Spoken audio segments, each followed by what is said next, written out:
यहीं द्वारिका में भगवान की सब पटरानियां, उनकी एक इच्छा रहती है कि हमको कृष्ण लीला सुननी है, हमको मथुरा की लीला सुननी है, हमको वृंदावन की लीला सुननी है। देव की मैया के पास जा नहीं सकती क्योंकि देव की मैया ने तो ब्रज लीला देखी नहीं, वो तो कारागृह में रही हैं।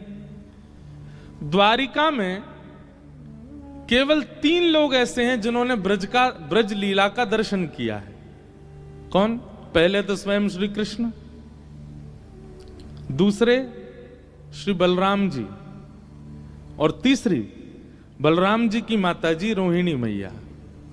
इन तीनों ने ही केवल ब्रज का दर्शन किया, ब्रज लीला का। बाकी यदुवंशियों में किसी ने दर्शन नहीं किया। अब कृष्ण पटरानियां ठाकुर जी के पास जाती हैं कि हमें ब्रज लीला सुनाओ, तो ठाकुर जी तो आंख बंद करके और महाराज यहां से आंसू निकलने लगते हैं। रुक्मणी जी बोली नहीं नहीं नहीं सुननी, आप रहने तो मत सुनाओ।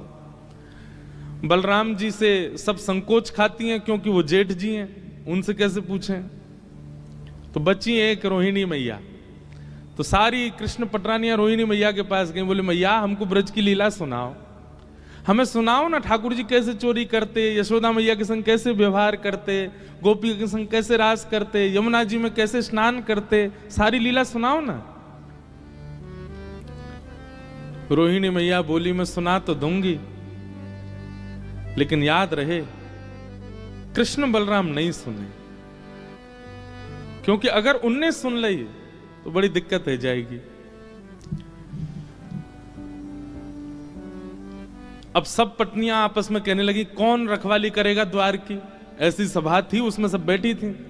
अब एक भी उठ के नहीं जाए, बोले हम भी सुनेंगे, हम क्यों जाएं बाहर, हम तो सुनेंगे भीतर बैठ के।